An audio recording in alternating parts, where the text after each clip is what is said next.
Immobility of facial muscles, inability to express emotions, malfunction of salivary and lacrimal glands, and more may all be symptoms of facial nerve palsy. To understand the problematics deeply, let's dive into the depths of fascinating creation of Mother Nature, the human body. We've got 12 pairs of cranial nerves. They are called cranial because they mostly exit from the brain at the cranium level. We've got a pair of olfactory, optic, oculomotor, trochlear, trigeminal, abducens, facial, vestibulocochlear, glossopharyngeal, vagus, accessory, and hypoglossal nerve. There is a mnemonic used to remember all these names. O, to touch and feel, virgin's girl, vagina, and hymen. Anyways, today's focus is the 7th cranial nerve, the facial nerve. Now, to understand what can go wrong with our facial nerves, let's take a look at where exactly we can find it. First, facial nerve fibers leave the brainstem in cerebellopontine angle, located in between part of the brainstem, pons, and the cerebellum. Then it enters the skull, more precisely the temporal bone, together with 8th cranial nerve through internal acoustic meatus. The tight relation of these two nerves is the reason why tumors of the 8th cranial nerve can cause some issues with facial nerve as well. Later, when the 7th cranial nerve is hidden in the temporal bone, there are branches dividing from the nerve. We will talk about these later. Facial nerve doesn't go straight through tympanic cavity, but it lies very close to it. Later, it leaves the skull through the stylomastoid foramen, entering the parotid salivary gland, which it doesn't innervate though, forming a plexus there.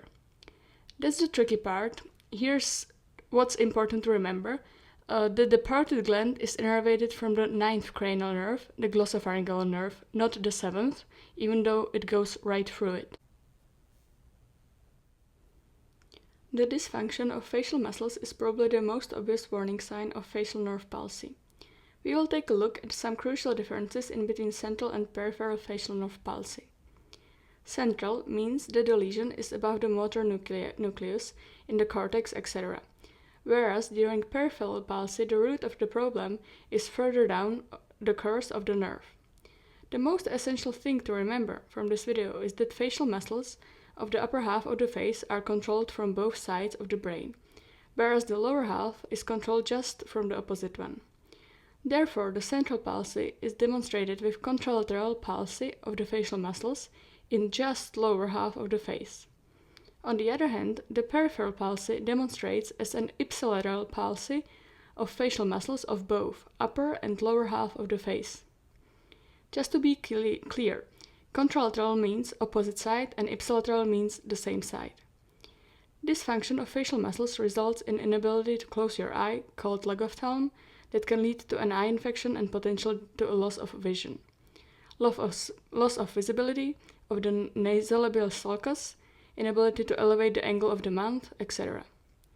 The previously described includes just the signs of loss of function in the facial muscles, but it can go deeper than that. Depending on the level where the facial nerve is damaged, patient can also suffer from a lower production of saliva, dysfunction of the lacrimal gland, or loss of stapedial reflex, therefore hearing damage. So what are even the causes of the palsy? The central one is commonly caused by a stroke or a brain tumor, whereas the peripheral facial paralysis occurs when the facial nerve is damaged in its course outside of the brain. That can be a result of traumatic events such as the temporal bone fracture, Lyme disease, vestibulocochlear nerve tumor, lesion of the nerve during aesthetical procedures, etc. Thanks for watching, leave like and subscribe if you want to support my video creation, and see you next time.